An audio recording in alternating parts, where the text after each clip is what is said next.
como cuerpo, como congregación y adorar a nuestro Señor, ¿cierto? Como una reconocimiento de que Él es nuestro Dios. Como decía la alabanza, venimos a adorarte, venimos a honrarte y adorarte porque eres Dios. Eh, y muy linda esa canción, Daniel, que decía, que es nueva, entiendo, cuando el Señor está en silencio es porque está orando. ¿Ya? Muy, muy importante. Bueno, nosotros vamos a continuar con nuestro camino por el libro de Tesalonicenses, ¿ya? Estamos en primera de Tesalonicenses, vamos a ir al capítulo 3, del versículo 1 al 8 el día de hoy, y quisiera que tuviéramos presente en este estudio eh, cierta estructura que quisiéramos alcanzar el día de hoy. Primero vamos a ver una introducción de este capítulo número 3, ¿ya? Y en segundo término vamos a ver tres puntos que me interesan que podamos analizar en la palabra en este capítulo 3. El primero, se lo voy a señalar desde ya, es la preocupación, esta gran preocupación de Pablo que tenía por los tesalonicenses. Vamos a ver por qué se produce esta preocupación por ellos.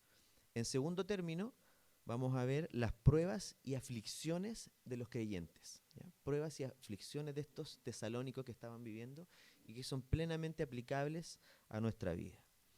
Y en tercer lugar, un tercer punto importante, vamos a preguntarnos al final y nos hacemos el cuestionamiento, finalmente, ¿había alguna evidencia o fruto en estos tesalonicenses a quienes Pablo escribía, ¿ya? Y de quienes él tenía preocupación? Nos vamos a responder también eso al final, si hay algún fruto o no, o evidencia en estos hermanos. Bien, entonces para comenzar con una introducción, es importante que recordemos el contexto. Señalarles desde ya que voy a mencionar varios versículos, así que si no tiene tiempo de buscarlo, puede anotarlo y en su casa repasarlo, ¿ya? Porque vamos a ver alguna serie de versículos.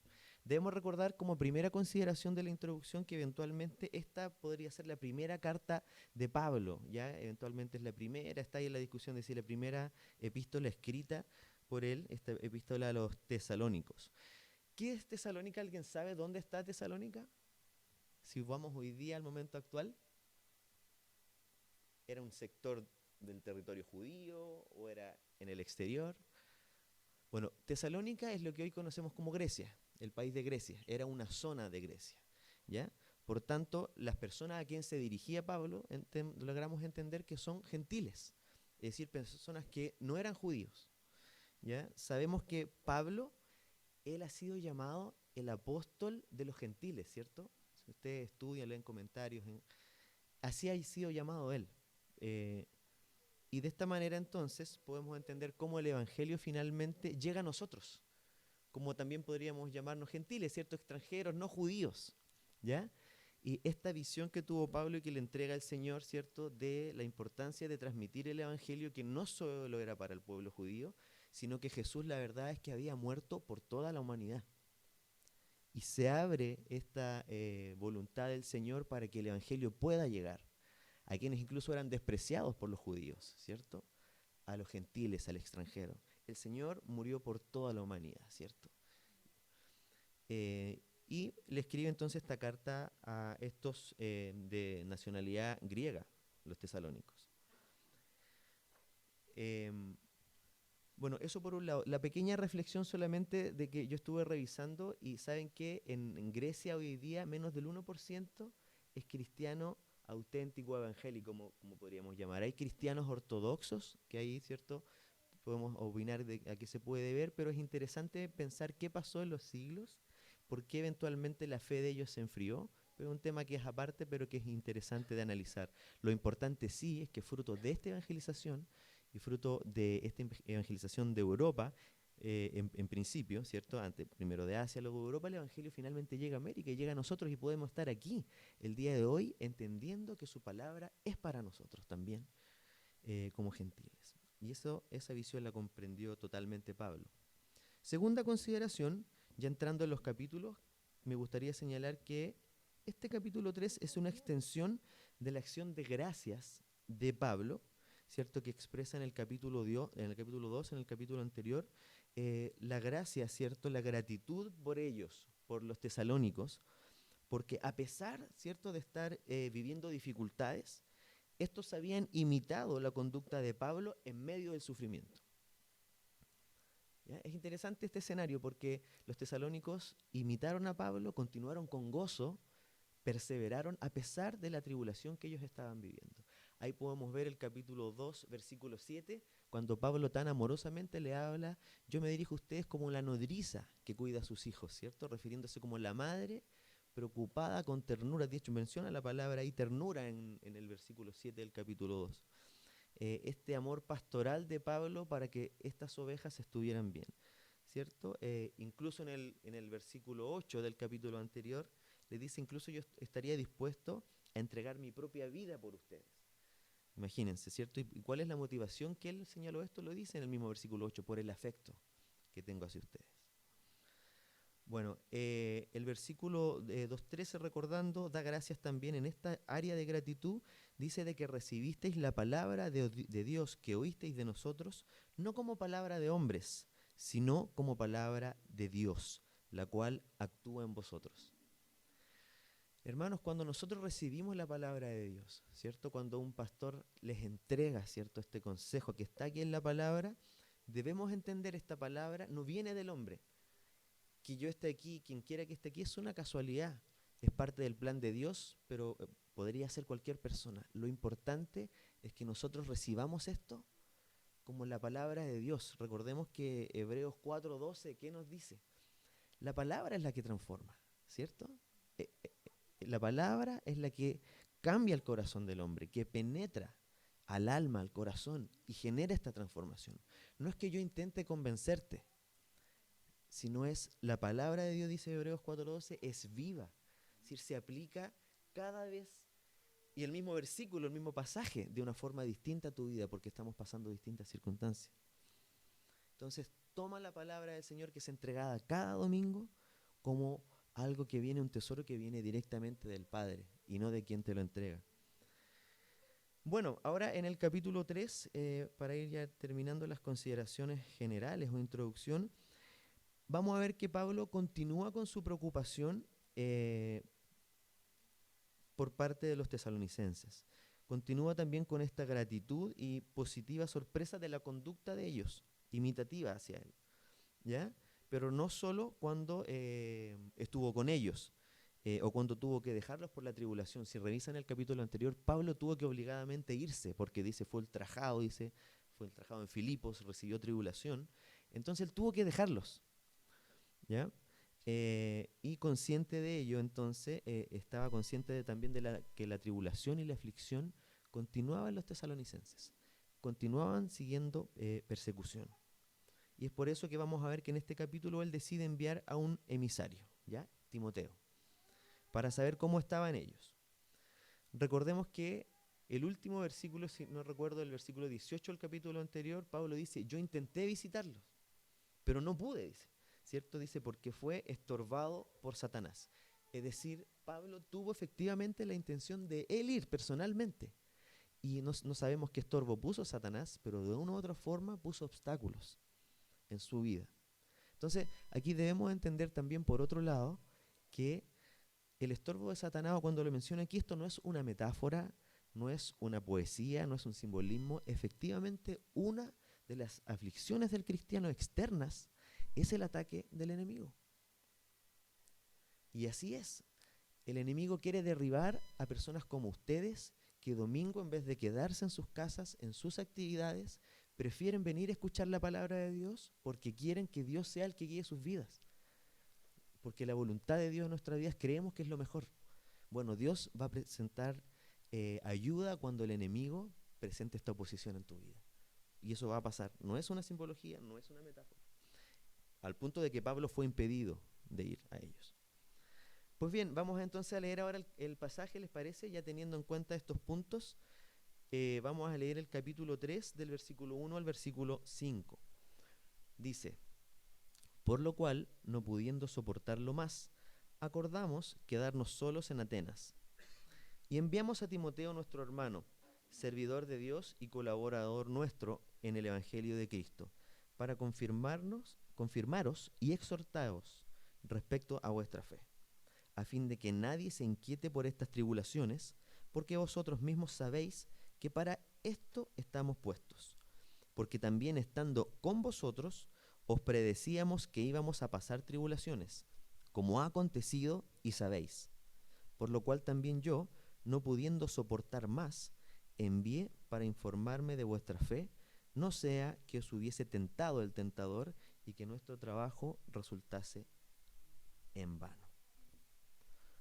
Bien, vamos al desarrollo entonces de estos 3 puntos. La preocupación de Pablo, la tribulación, ¿cierto? Los conflictos, la prueba en los creyentes y finalmente la conclusión de si hay fruto o no en la vida de estos tesalonicenses. Primero, preocupación de Pablo. Fijémonos en algunos detalles que a veces los pasamos por alto. Dice el versículo 1, ¿cierto?, que Pablo envía a Timoteo, ¿cierto? ¿Y por qué lo envía? Porque tenía una gran preocupación por los tesalonicenses. Dice, ¿se dan cuenta esta frase que dice? No puedo soportarlo más. Ya no puedo soportar más, así es que envío a Timoteo. Y envía a Timoteo con el propósito de animar y fortalecer a los creyentes en ese lugar, en la adversidad. ¿Ya? Y vamos a ver más adelante que Pablo vio 2 características en ello. Cuando ya recibe el informe de Timoteo, recibe 2 características de ellos muy importantes y muy relevantes que vamos a ver en la conclusión. Pero el motivo de Pablo es enviar a Timoteo para animar a estos creyentes, ¿ya? Entonces, por un lado, quisiera detenerme en que él no podía soportar más, ¿cierto? Pensemos, Pablo es uno de los personajes, seguramente, después de Jesucristo, el personaje más influyente en la historia del cristianismo. Tiene, ¿cierto?, una tremenda influencia en su palabra, sus escritos, ¿cierto?, su viaje misioneros, etc. Aún así, él era una persona que era un humano. Tenía preocupaciones. Aquí él manifiesta, yo sentí, no sé, no lo dice, pero yo me lo imagino a él sintiendo angustia, sintiendo a lo mejor ansiedad, a lo mejor preocupación excesiva. Pero aún así, él no dejó ser gobernado por esa ansiedad, por esa preocupación, por esa angustia. Él, a pesar de ello, tomó decisiones en el Señor y dijo, voy a enviar a Timoteo. Decidiendo incluso quedarse solo. Entonces él privilegió el bienestar de la iglesia por sobre su propio bienestar personal. Porque Pablo, usted sabe, le gustaba trabajar siempre con un compañero, ¿cierto? Siempre, si leemos el libro de los Hechos, él siempre estaba acompañado y rodeado de un equipo. Él aquí dijo, yo me quedo solo en Atenas, a pesar de mi angustia, a pesar de mi preocupación, y envío a Timoteo porque necesito saber el estado de estos nuevos creyentes. Pasa que nosotros, frente a esta ansiedad a veces y esta preocupación, esta angustia, nos cuesta a veces, ¿cierto? A todos nos pasa que nos cuesta entregar las preocupaciones al Señor. Llevarlas a sus pies como lo hizo Pablo, ¿cierto? Y confiar en que la voluntad del Señor finalmente es lo mejor de nosotros y para nosotros. Entonces, al entregar nuestras preocupaciones a Él, finalmente descansamos y esto nos produce paz. Pero debe llegar el momento en que debes dejar esa preocupación y entregarla al Señor, porque es mejor que Él se haga cargo. Va a haber un mejor resultado en tu vida, ¿ya? La preocupación específica de Pablo, estimado, estuvo basada en lo siguiente. Pablo estuvo entre 2 semanas a máximo 2 meses, en un periodo muy breve, compartiendo con estos tesalonicenses en Grecia, sembrando ahí el evangelio, enseñándole los principios, ¿ya? Estuvo muy poco tiempo. Entonces pensemos, estos eran nuevos creyentes. Y luego tuvo que partir Pablo obligado por la persecución. Se ve obligado entonces a dejar a estos nuevos creyentes, con lo que le alcanzó a enseñar. Debemos entender, para entender la mente de los tesalónicos, que en Grecia, en donde ellos vivían en ese tiempo, culturalmente el unirme a una religión era para tener beneficios, ¿ya? Así es la cultura helénica.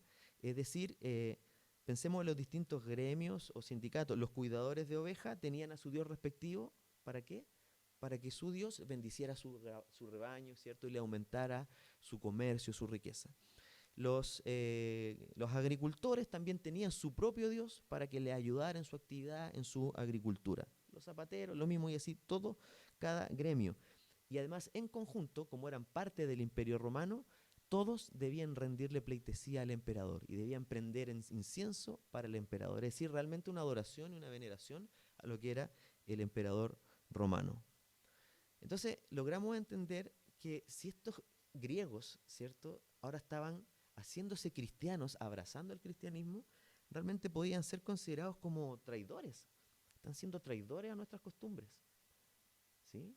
Están traicionando en nuestras costumbres, están siendo antipatrióticos, desprecian al emperador, al dios del imperio. ¿Se dan cuenta? Entonces pensemos nosotros, si producto de estas persecuciones, tribulaciones que estamos sufriendo, producto de nuestra lealtad al Señor, está produciendo quizás alguna de estas aflicciones, pero el Señor es fiel y Él va a estar con nosotros en estos tiempos. Este concepto errado y pagano de que el Dios, tu Dios lo utilizas en el fondo para tu propio beneficio o provecho personal, no para servirlo ni seguirlo en convicción.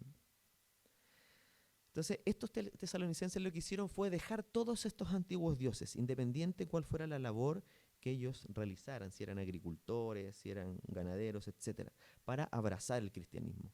Pero pasa que no les estaba yendo tan bien, que era el objetivo de sus creencias anteriores. Todo lo contrario, estaban sufriendo tribulación. Vamos a ver por quién venía esa persecución en el punto 2, que es una persecución básicamente externa. Entonces Pablo pensó, no se vayan a desanimar con esta oposición, ¿cierto? No vayan a volver atrás con sus antiguos ídolos y sus antiguas costumbres. Que ellos pensaran que había sido un error abandonar sus propias tradiciones y abrazar la fe cristiana. Por tanto, Pablo dice, no aguanto más, y toma la decisión de enviar a este emisario. Bien, en el versículo 2, que si pudiéramos volverlos a leer para entender el contexto, dice, enviamos a Timoteo, nuestro hermano, servidor de Dios y colaborador nuestro en el Evangelio de Cristo, para confirmaros y exhortaros respecto a vuestra fe. Acá vemos dos palabras entre varias, ¿cierto? Pero hay dos palabras que son bastante claves, que son el propósito por el cual envía a Timoteo, para confirmar y exhortar en la fe a estos tesalonicenses. Entonces lo que busca Pablo aquí es fortalecer y animar, ¿cierto?, la fe de estos cristianos. Animar, si vamos a el original griego, es literalmente el llamar, el llegar al lado de una persona para provocar su ánimo, ¿ya? Y es por eso que él envía a una persona, no pudiendo ir él, envía a alguien para animar, llegar donde estas personas y animarlos en su fe. Sucede, estimados, que lo natural es que nosotros en nuestra vida de cristiano tengamos inestabilidad en nuestra fe. Y Pablo eso lo sabía. Es natural que tengamos desánimo, que las distintas circunstancias que nos rodean nos produzcan este desánimo. Nuestra iglesia también debemos cuidarla de ello, ¿cierto? Del desánimo y de la inestabilidad, que es lo que el enemigo utiliza también para desanimarnos. Esta es nuestra tendencia de vacilar, ser inestables a veces en nuestra fe. Santiago 1.6, si quieren no lo busquen o anótenlo, nos habla de esto. Miren lo que dice Santiago 1.6, dice, pero pida con fe, no dudando nada, porque el que duda es semejante a la onda del mar, que es arrastrada por el viento y echada de una parte a otra. ¿Ven? Les enseña entonces a no dudar y a no mantenerse fluctuantes, como las olas del mar, ¿cierto?, que van de un lugar a otro. El Señor nos anima con esto. Pero pasa a veces que tenemos un problema y la primera decisión es alejarnos de Dios. Tenemos una dificultad y nos dejamos de congregar. Tenemos un problema en nuestro trabajo, en nuestra vida. ¿Qué decimos? ¿Sabes qué, hermano? Lo voy a solucionar primero esto, voy a dedicarme con esfuerzo a esto y luego voy a ir a la iglesia. Exactamente lo contrario de lo que es la voluntad de Dios, que transitemos este camino de dificultad, de aflicción en Él. Porque vamos a ver cuál es la naturaleza de la aflicción. La aflicción, la prueba, tiene una naturaleza, ¿cierto?, de instrumento para mejorar nuestra fe, para hacernos más maduros, para perfeccionarnos nuestra madurez espiritual. Por lo tanto, una mala decisión es huir de ella.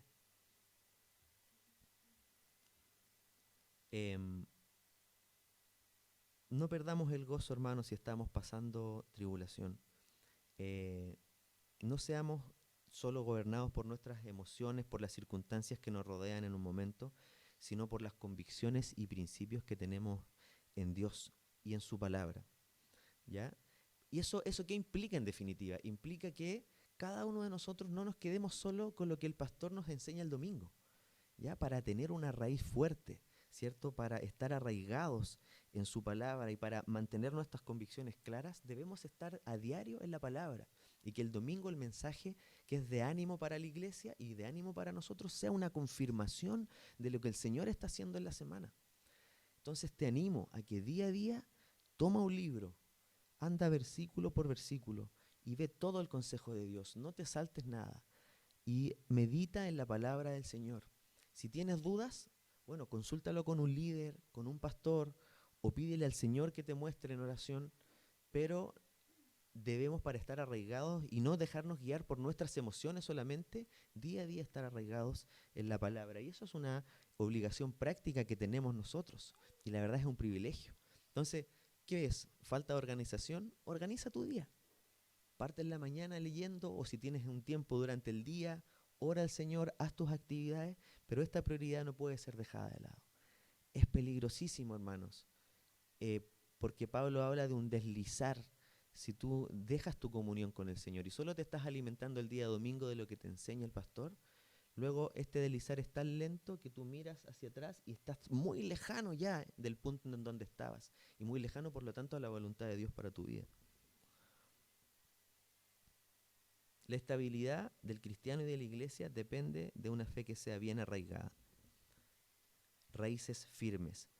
¿Qué son estas raíces firmes? Ya no es tampoco un simbolismo ni una metáfora. Mira, veamos el Salmo 1, lo que nos enseña. Ahí nos dice cuáles son las raíces firmes para nosotros.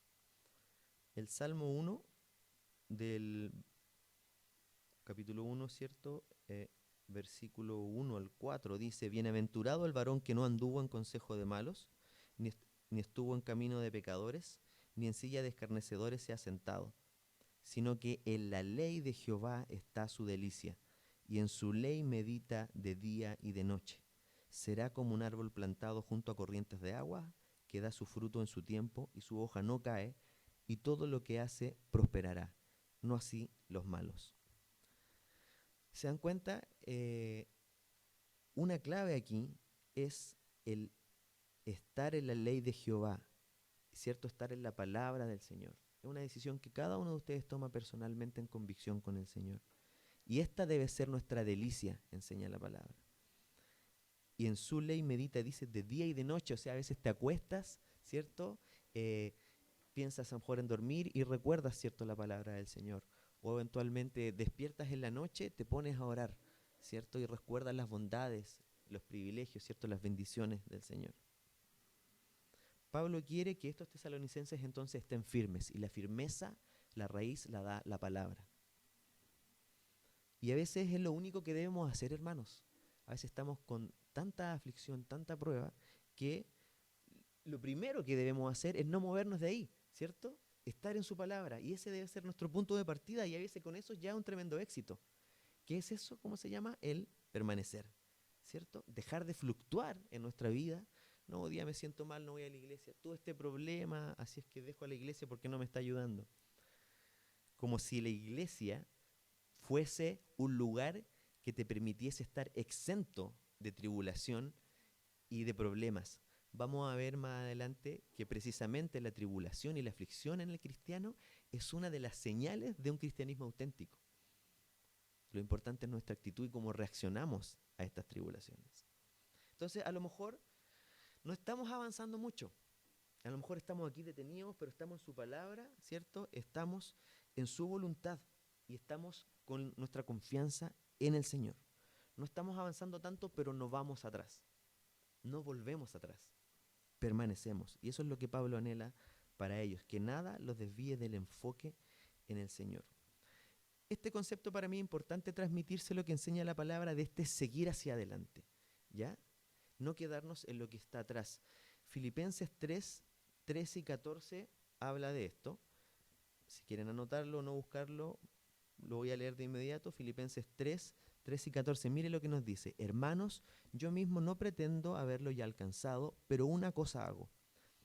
Escuchen, olvidando ciertamente lo que queda atrás y extendiéndome a lo que está delante, prosigo a la meta, al premio del supremo llamamiento de Dios en Cristo Jesús. Miren qué hermosa esta palabra, qué regalo es. Lo que queda atrás, ¿qué debemos hacer? Olvidarlo. Si hay algo que te dañó, si hay algo que te afectó, ok, tómalo, es del pasado, pero ven y entrégalo al Señor en el presente. Y luego el Señor hará su obra y podrás olvidarlo por el trabajo que el Señor va haciendo en tu vida. ¿Ya? Y dice, pero no, me extiendo a lo que está delante. Esa es la mentalidad de Pablo. ¿Ya? Dice, prosigo a la meta. Este prosigo a la meta es el presente, lo que estoy haciendo ahora. Prosigo a la meta. O sea, estoy aquí en el presente con el Señor, ni preocupado excesivamente por el futuro, ni totalmente, ¿cierto?, triste o dañado por lo que me pasó, lo que me ocurrió en el pasado.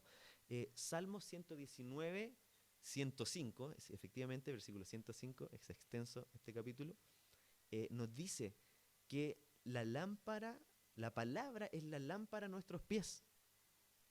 Entonces, si se dan cuenta, hay una noción muy interesante acá. La palabra nos alumbra nuestro presente, alumbra nuestros pies mientras avanzamos, va alumbrando nuestro camino, nuestro presente. No nos promete que en el futuro no vamos a tener tribulación, ¿cierto? No nos promete que podamos tener preocupaciones pasadas, pero alumbra nuestro presente. Y es ahí donde es este proseguir a la meta. Pablo prosigue a la meta día a día en su presente, pero consciente del premio que tiene y la esperanza que tiene en el futuro. ¿Ya? Voy a leer otra versión de este mismo pasaje, porque nosotros los que tenemos más de 29, ¿cierto? Tenemos como la Reina Valera esta versión más arraigada a través de los años. Entonces voy a hacer esta lectura para los menores que nosotros, de los de 30 hacia abajo, ¿cierto?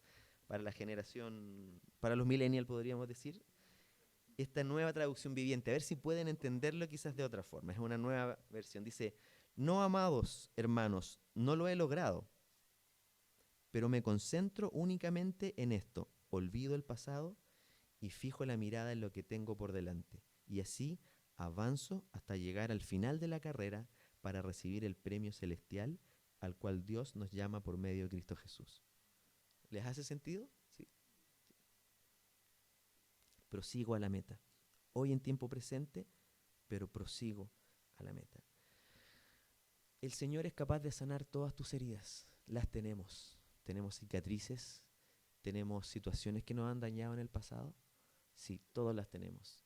Y algunos conocemos las de unos y de los otros, ¿cierto? Que son heridas profundas. Pero el Señor y Pablo nos enseñan a olvidar el pasado. Pero para eso debemos confiar en el Señor y entregar nuestras cargas a Él. ¿Ya? Para poder disfrutar el presente, y el Señor nos llama, y Pablo, a los que disfruten el presente, estén en la voluntad de Dios, independiente de las circunstancias. A veces son buenas, a veces no. ¿Ya? Entonces, preguntémonos cuántas horas a veces nos gastamos al día pensando en lo difícil que me ocurrió la semana pasada, lo difícil que viví el año pasado. Gastamos mucho tiempo de nuestro día en esto, o bien estamos siempre pensando este proyecto que quiero consumar, genero horas y horas al día, lo voy a consumar y lo quiero dar una forma. Pero ¿cuánto tiempo pasamos en la palabra, siento, hoy, meditando hoy, en el presente, en las bendiciones que tenemos hoy, hermanos, en su palabra? Nos ha adoptado como sus hijos. ¿Lo merecíamos? No lo merecíamos. Merecíamos la muerte por nuestra naturaleza pecaminosa. Jesús murió por nosotros. Se levantó y resucitó y fue a prepararnos un lugar. Y hoy eso es una esperanza. Él fue a preparar un lugar para nosotros. Tenemos tantas bendiciones para el día de hoy. ¿Significa que no tenemos problemas? ¿Significa que no tenemos heridas que el Señor tenga que sanar? No. Van a venir tribulaciones, pero tenemos una gran esperanza. Prosigamos a la meta, hermanos, echando nuestra ansiedad por las cosas futuras y pasadas en Él. en relación a este punto, porque muchas de estas preocupaciones, la verdad, en la Biblia son provocadas por la ansiedad. ¿Qué nos dice la palabra en relación a la ansiedad? Primera de Pedro 5, del 7 al 10, nos da una visión de esto.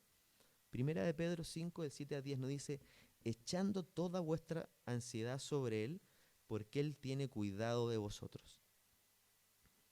Yo les digo, yo personalmente soy ansioso. Y es un trabajo día a día, que yo tengo que, Señor, te entrego esto, y así empiezo a tener la paz del Señor. No es que yo esté dictando cátedra aquí de algo que yo maneje a la perfección. Entonces voy a este versículo, echo mi ansiedad sobre Él de mis preocupaciones, pero a veces nos quedamos solo en echar nuestra ansiedad. Pero la segunda parte del versículo, porque Él tiene cuidado de vosotros. Hermanos, esa es una promesa. Las promesas del Señor no cambian. El Señor no es hombre para mentir.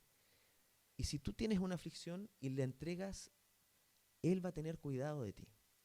Pero el Señor quiere, a lo mejor a veces te está llevando a un punto en donde es casi insostenible, es difícil, pero el Señor se agrada si tú tienes fe en Él, ¿cierto? Y sigues confiando en Él a pesar del dolor o la adversidad, y Él va a tener cuidado de ti.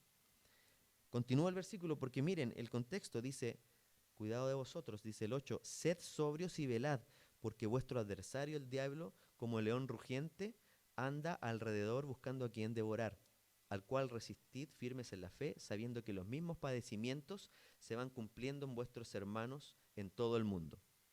Entonces, esta cuestión de la ansiedad tiene una consecuencia nomás de que si no la entregamos, pucha, vamos a estar más preocupados, más ansiosos, angustiados.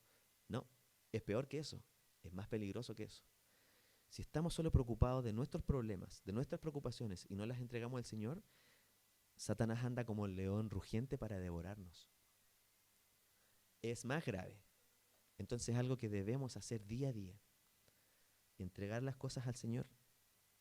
Dice que anda rugiente buscando a quien devorar. Si a mí me pilla ansioso, si me pilla preocupado, si me pilla sin gozo, molesto, fuera del enfoque que el Señor quiere para mi vida, es un riesgo alto, hermano, sobre todo en estos tiempos.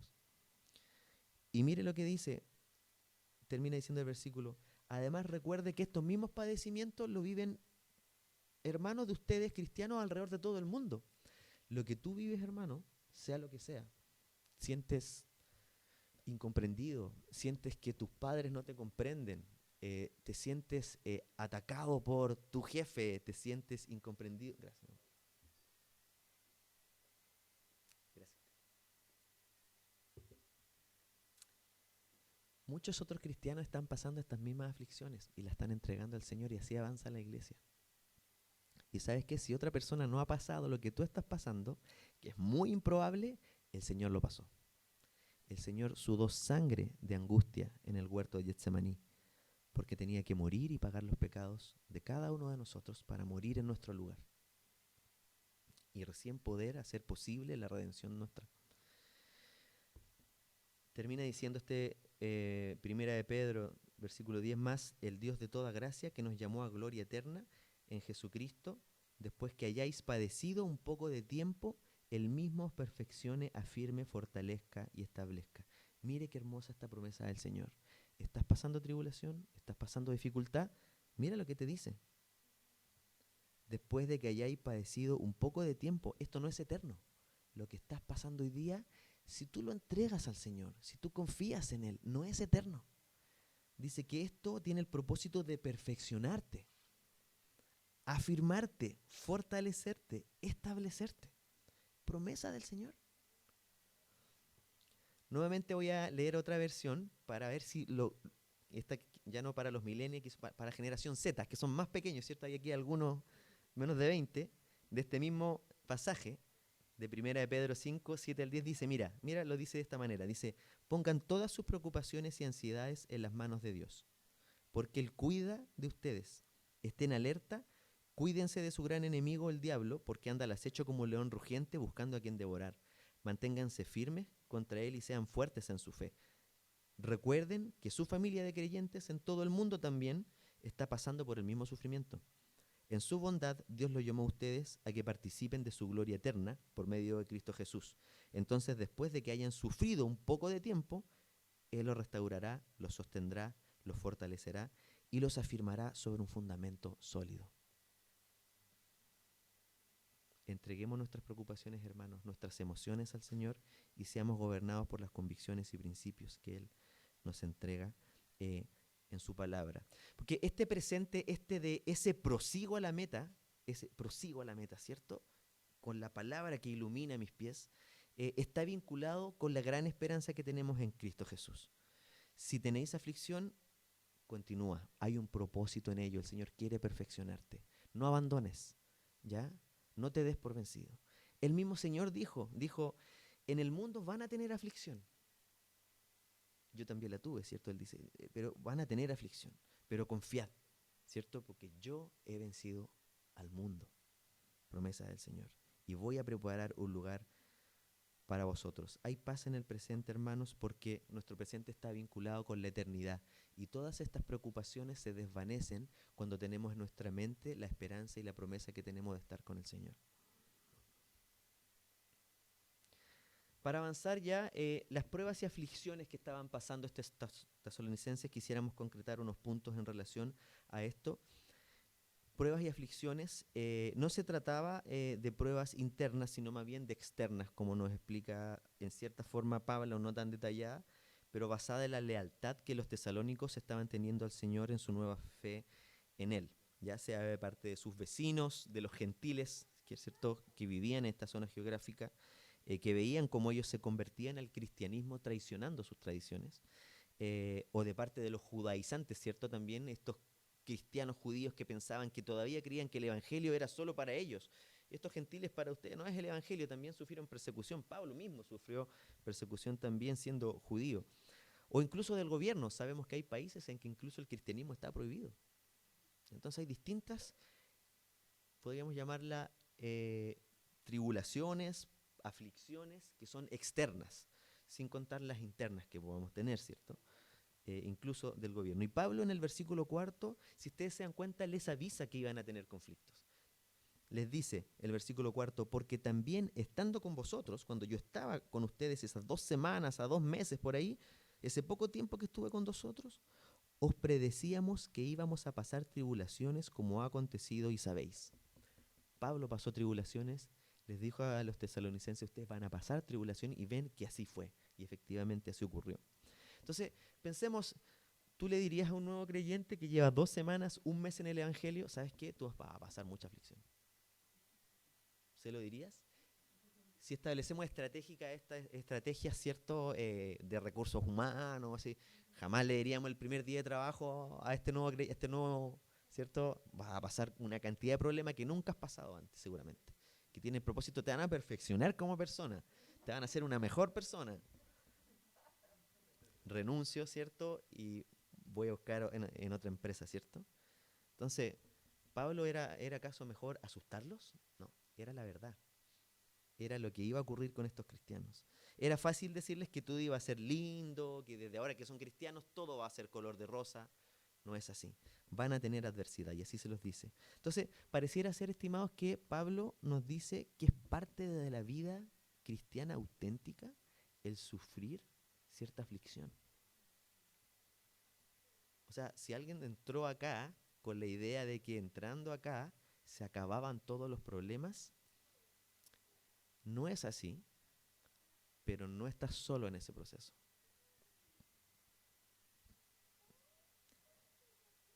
El pasar tribulaciones por causa sobre todo de nuestra fe, el amar a Jesús, esto va a fortalecer nuestra vida. Debemos animarnos. ¿Estamos buscando ser perseguidos? No, ¿cierto? No somos masoquistas. Quiero ser perseguido, quiero tener tribulación. No. Pero si tenemos aflicción, hermanos, esta es una oportunidad para testificar de la obra de Dios en nuestras vidas, del amor de Dios en nuestras vidas, de su obra en la vida del cristiano. Por cuanto a pesar de la adversidad, siempre mantenemos intacta nuestra esperanza. Escucharon por ahí, esa frase se escuchó bastante, la voy a mencionar independiente de que él haya dicho, pero una frase que escuchamos hace poco tiempo, todo va a estar bien. ¿Sí?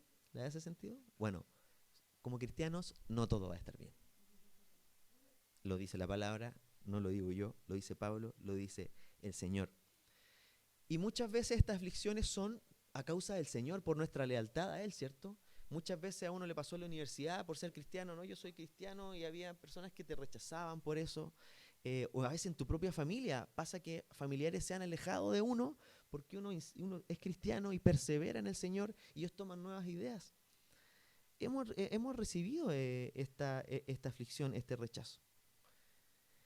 Y otras veces estas aflicciones se deben no por lealtad al Señor, sino a propósito de nuestras propias concupiscencias, por nuestra propia naturaleza caída.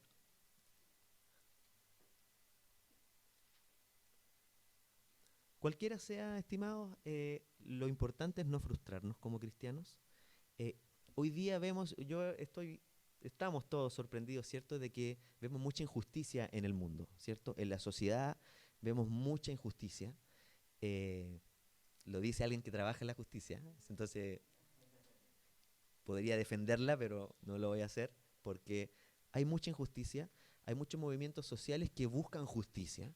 Hombres y mujeres están clamando por sus derechos, pero saben que la injusticia siempre va a existir. Y si esas personas creen que es su único bastión de lucha, van a estar frustrados. Porque por la naturaleza humana que tenemos, la injusticia siempre va a existir. Y en la vida del cristiano también. ¿Ya? Pero estas son pasajeras para nosotros como cristianos. Son pasajeras, hermanos. Los capítulos posteriores de este libro te van a enseñar, porque este libro está escrito, Pablo, por un lado, para enviarles ánimo en el presente, pero también Primera y Segunda Tesalonicenses mostrando el día del Señor que viene en el futuro. Esta esperanza para los cristianos, ¿cierto?, de que la aflicción presente, pero viene el día del Señor en donde ya la justicia se va a restaurar. Y para los cristianos, de hecho dice, si alguien te causó a ti, alguien que no es cristiano, quizá otra persona te causó un agravio, una injusticia, no hoy día, pero ese día van a ser juzgadas esas acciones en contra de sus hijos. No esperemos que hoy día a lo mejor las injusticias que se han causado contra nosotros van a ser reparadas, no. Tengamos gozo, que el Señor se va a encargar en su momento y va a venir el tribunal de Cristo, va a venir el juicio para este mundo y para quien no le acepta, pero para los cristianos constituye un gozo y una esperanza. Ejemplos de aflicción: persecución del mundo por las ideas distintas que tenemos, por nuestros propios familiares, ya lo mencioné, que no creen en Dios, por nuestra propia humanidad o naturaleza pecaminosa que ante la adversidad a veces es temerosa y vacilante. Lo importante es entender esta adversidad, como ya hemos señalado, como un instrumento del Señor para mejorar nuestra madurez espiritual. No huyas de la adversidad, hermanos. Es difícil, es dolorosa, pero si estás en Él, Dios tiene un propósito en tu vida para que madures espiritualmente, ¿ya? Lo importante aquí es la perseverancia en nuestras vidas, en la adversidad. Cuando la Biblia habla, estimados, miren, esto es interesante que al estudiarlo, la perseverancia en la Biblia, en su palabra y en el original griego, es no seguir avanzando cuando todo funciona bien, porque tenemos momentos lindos, ¿cierto? Yo a veces tengo momentos de la semana preciosos, que estoy con mi esposa, estoy con mis 3 hijas, disfrutando, compartiendo a veces un devocional, cantando, haciendo un picnic juntos. Hay momentos que son maravillosos, ¿cierto? Pero son pasajeros, ¿ya?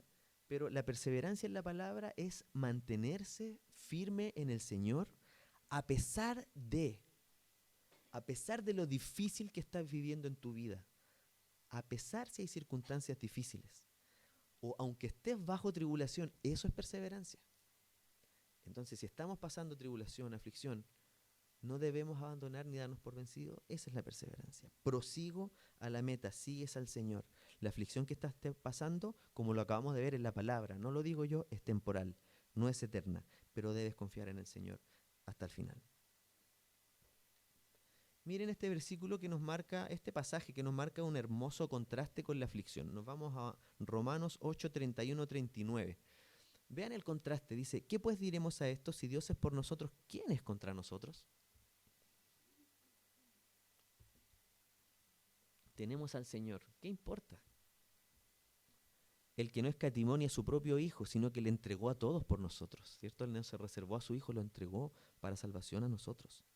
Dice, ¿cómo Él no nos va a dar también en Él todas las cosas? Me salto al versículo que es el que quiero destacar. el 35 dice, ¿quién nos separará del amor de Dios? ¿Tribulación o angustia o persecución o hambre o desnudez o peligro o espada? Como está escrito, por causa de ti somos muertos todo el tiempo, somos contados como ovejas de matadero. Antes en todas estas cosas somos más que vencedores por medio de aquel que nos amó, por lo cual estoy seguro que ni la muerte, ni la vida, ni ángeles, ni principados, ni potestades, ni lo presente ni lo porvenir, ni lo alto ni lo profundo, ni ninguna otra cosa creada nos podrá separar del amor de Dios, que es en Cristo Jesús, Señor nuestro. Él es nuestra roca. ¿Se dan cuenta? ¿Qué nos separa del amor de Dios? Nada, hermanos. ¿Qué es lo primero que menciona? La primera palabra, tribulación. Lo primero que menciona Pablo en Romanos. Es normal que vivamos tribulación. Angustia. ¿Acaso no puede un cristiano sentir angustia por las circunstancias? ¿Está en pecado si siente angustia? No, somos humanos. Pero debemos ir al Señor. Persecución, hambre, etc.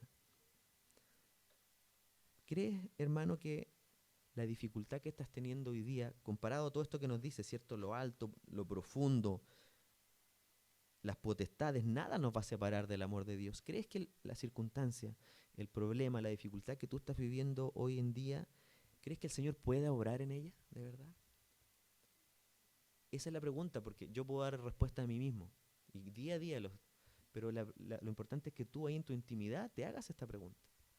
¿Este pasaje es vida en ti? Porque vimos en Hebreo que la palabra es viva y eficaz para este momento, la aflicción que estás pasando. ¿Crees que el Señor puede obrar o crees que la aflicción es más grande que el Señor?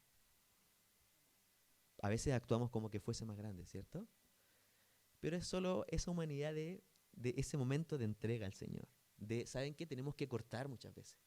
Cortarlo y entregarlo al Señor. En relación a esto, Dios quiere que tengamos paz en nuestra vida independiente de las circunstancias. Paz que saben que muchas veces es súper esquiva. Mira, la paz de Dios, ¿cierto? Porque sabemos que hay dos tipos de paz. Paz con Dios y paz de Dios. La paz con Dios es cuando, ¿cierto?, aceptamos al Señor como nuestro Salvador, hacemos las paces con Dios, ¿cierto? Y Él nos adopta como hijos. Pero la paz de Dios es, ¿cierto?, esta compañía del Señor en nuestro caminar cristiano. Este fruto del Espíritu Santo que está en nosotros, que mora en nosotros, que se va viendo reflejado en las distintas circunstancias. Filipenses 4, del 6 al 9, nos dice lo siguiente. Por nada estéis afanosos, sino sean conocidas vuestras peticiones delante de Dios en toda oración y ruego, con acción de gracias. Y miren, y la paz de Dios, que sobrepasa todo entendimiento, guardará vuestros corazones y vuestros pensamientos en Cristo Jesús. ¿Ven? Ahí está reflejado varias cosas de las que hemos hablado, la ansiedad, ¿cierto? La preocupación, la angustia.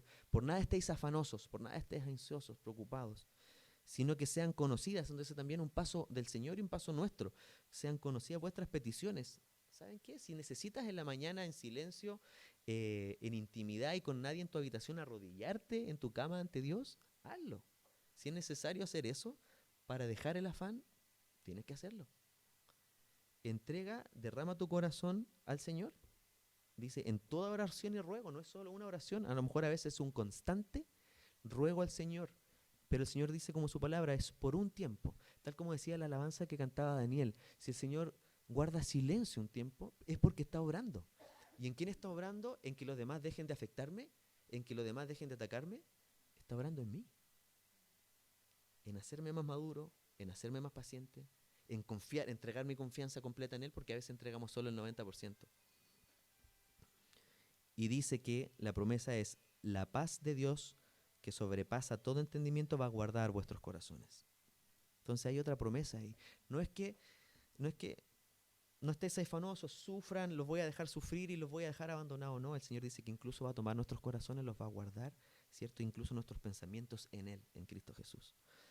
Dice, por lo demás, hermano, todo lo verdadero, todo lo honesto, todo lo justo, el versículo 8, todo lo puro, todo lo amable, todo lo que es de buen nombre, si hay virtud alguna, si algo digno de alabanza, en esto pensad. Lo que aprendisteis y recibisteis y oísteis y visteis en mí, esto haced. Y el Dios de paz estará con nosotros. Ahí tienen una ecuación, una estrategia. Si no están con paz, piensen en todo lo verdadero. ¿Qué es lo verdadero? Las promesas del Señor. Piensen en lo bueno, piensen en lo honesto. No en eso negativo que a lo mejor te está pasando. Saca tu mente de eso y anda a las promesas del Señor. ¿Saben qué? A mí me pasa. No sé si ustedes, eventualmente personas más maduras siempre que uno, la paz a veces a mí se me escapa a diario. Parto con paz, oro al Señor, tengo paz. Pasa una circunstancia, oh, preocupación. Pero el Señor está en control. Y pienso en las promesas del Señor, en su esperanza. Entonces, no, si creemos que la paz es algo como que viene pasando así, y la agarramos y la capturamos y la tenemos para siempre, no es así. Día a día es un fruto que tenemos que buscar en el Señor. No es algo que capturamos y se queda para siempre con nosotros. Es un trabajo diario, hermanos. Y es por eso que tenemos que estar en lectura y en comunión con el Señor diaria. O si no, la angustia te va a durar toda la semana hasta que vaya a los pies del Señor, veas su palabra, ores, cómo desarrolles tu comunión con Él. Bien, Colosenses 3:15 en relación a la paz de Dios dice, y la paz de Dios gobierna en vuestros corazones, a la que asimismo fuisteis llamados en un solo cuerpo y sed agradecidos.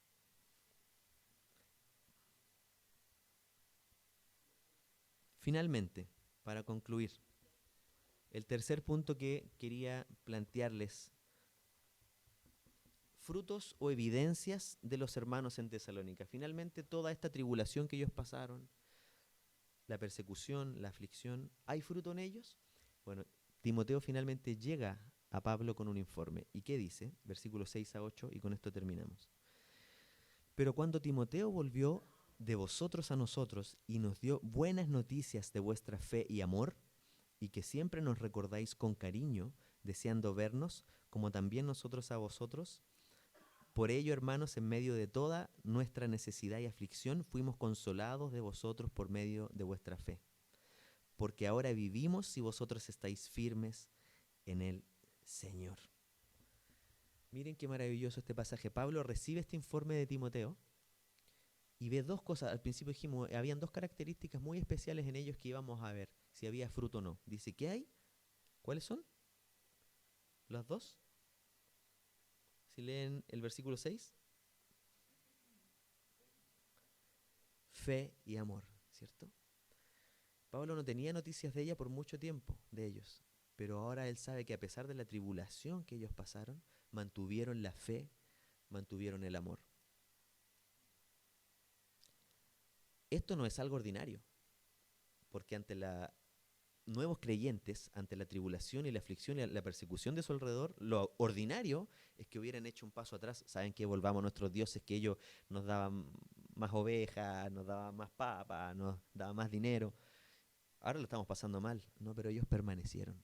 Esto de permanecer, ¿cierto? De permanecer en la aflicción, en la tribulación.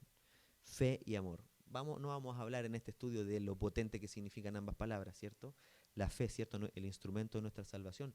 Lo que compartimos, una de las cosas que compartimos con Pablo, ¿cierto? Pablo, al igual que nosotros, él nunca vio al Señor físicamente, carnal, nunca lo vio, a diferencia de los demás apóstoles. Eso compartimos con Pablo. Y miren la obra que él hizo sin haber visto al Señor. Y somos salvos, ¿cierto? Por fe. Y el amor, ¿cierto? ¿Para qué vamos a hablar del amor que el Señor nos enseñó, ¿cierto? Muriendo en la cruz, dando a su Hijo. Vemos entonces que Pablo se libera entonces de esta preocupación, de esta ansiedad, que es válida, ¿cierto? Que venía de él, de ser perseguido él, y además saber que estaban siendo perseguidos sus hermanos. A lo mejor Pablo se cuestionó hasta el ministerio con ellos. Dijo, ¿y si mi labor fue inútil? ¿Y si todo lo que hice con los tesalónicos ahí en Grecia, ahora ya no hay cristianos, no existen? Bueno, recibe esta hermosa noticia que a él lo alegra enormemente, ¿ya? No es que él haya dejado su confianza en Dios, solo que su corazón estuvo eventualmente en un desánimo. Él lo manifiesta aquí. No soporté el enviar, ¿ya? Pero él buscó animar a los tesalonicenses con la carta y finalmente resulta que él es animado por las noticias que recibe de Timoteo, por la fe y amor de estos hermanos. ¿Sabes, hermano? Para concluir, a mí una de las cosas que me gusta y que he estudiado por años, me gusta la historia de la iglesia. Si ustedes pudieran ver la época en que mayor se propagó el cristianismo, es en las persecuciones que existieron desde la primera iglesia hasta el siglo III. El año 64 después de Cristo se decreta un primer edicto de persecución y fueron 10 edictos por cada emperador romano hasta el año 310, imagínense, hasta el siglo IV. Murieron muchos cristianos, muchos estuvieron en cavernas escondidos y se multiplicó el cristianismo por todo el imperio, como nunca. Flavio Josefo, que es un historiador antiguo de la época, dice, la sangre de los mártires se multiplicó para producir nuevos cristianos. Entonces, la enseñanza, hermanos, si estás en aflicción, ten gozo, porque el Señor tiene un propósito, imagínate. Tú sabes hoy, y esto se lo debo a un amigo que me dio este dato, el día de hoy, ¿dónde hay más cristianos en el mundo? ¿En qué país? En cantidad, en términos de cantidad. ¿Alguien sabe en qué país? ¿Se le ocurre? Lancen, si podemos equivocarnos. ¿Donde hay más cristianos? Somos 20 millones, no somos tantos. Hay países que tienen 100 millones. Brasil, China, Estados Unidos. Tienen tantos que los expulsan a otros países. Con cariño, amigo. No, broma. Una bendición. En China. En China, ese lugar, se estima que hay alrededor de 100 millones de cristianos ahí escondidos. En China está proscrito el evangelio. Es un delito ser cristiano. Puede llegar incluso a penas de muerte. Y se viven mandando misioneros. Hay misiones que envían misioneros a China y ahí el evangelio se ha multiplicado. Al igual que en los primeros edictos de persecución, donde murieron, ¿cierto?, los apóstoles y luego las primeras generaciones de cristianos, hay persecución ahí en China. Entonces, espero que esto sea de mucho ánimo para ustedes, ¿ya? Tal como fue para este misionero Pablo, ¿cierto? Que fue de mucho ánimo el recibir esta noticia de que la obra en que él participó estaba avanzando, quizás con el tiempo, ¿cierto? No de inmediato, pero empezó a dar su fruto con el tiempo. Y me imagino cómo hubiera sido triste para él como misionero saber que la obra que él comenzó ya no existía, ¿cierto? Ya no quedaban cimientos, ya no había personas. Bueno, él es confortado en su corazón. Finalmente, entonces, Pablo es animado en su vida por estos creyentes griegos. Bien, vamos a dejarlo acá. Creo que me he extendido un poco, pero había que ver hasta el versículo 8. Vamos a orar. Gracias, Padre, te damos por este tiempo. Gracias por tu palabra, Señor. Gracias porque vemos a través de tu palabra que somos imperfectos, Señor. Que las cosas nos afectan, Señor. Que vivimos tribulación, aflicciones, Señor. A veces a causa de tu nombre y a veces a causa de nuestro propio pecado, Señor. Padre, queremos tomar un momento para identificar qué es lo que nos está afectando, Señor, en nuestra vida, Señor, porque hay cosas que nos afectan. Queremos ahí cada uno en nuestra intimidad, en el lugar en que nos encontramos, identificar, Señor, qué cosas nos angustian, nos preocupan. Y en un acto de fe queremos entregarlas a ti, Señor, en esta mañana. Tal como Pablo lo hizo, que no aguantaba de ver a sus hermanos, estaba ansioso, pero aún así hizo tu voluntad enviando a Timoteo, Señor. Tomó una decisión espiritual a pesar de una circunstancia emocional difícil.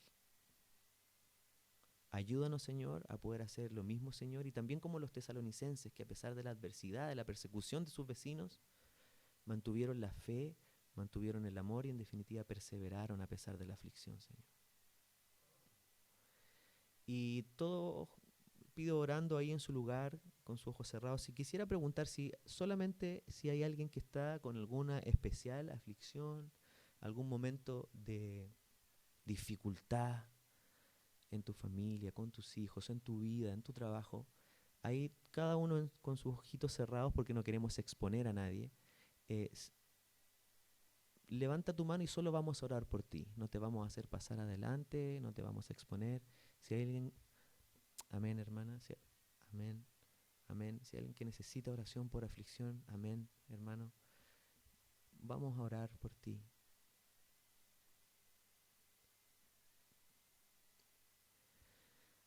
Bien, gracias, Señor, por aquellos hermanos, Señor, que con esa honestidad de sus corazones, Señor, reconocen que quizás lo supera la situación, lo supera, Señor, el contexto, la adversidad, el conflicto, Señor. Tu palabra promete, Señor, que esto es temporal, Señor. Que si confiamos en ti, tú, Señor, nos llevarás a puerto, Señor, y nos mostrarás cuál fue el propósito en la madurez espiritual para nosotros en nuestra vida. Y por sobre todo, Señor, ayúdanos a depender más de ti en estas circunstancias, a entregar a ti, Señor, y a recibir día a día, a buscar más tu paz, Padre. Bendice a mis hermanos, Señor, que necesitan de oración. Bendice al cuerpo de la iglesia, Señor. Gracias por esta oportunidad que tenemos de acudir a ti. Mucha gente está tan sola, Señor, y no tienen esperanza.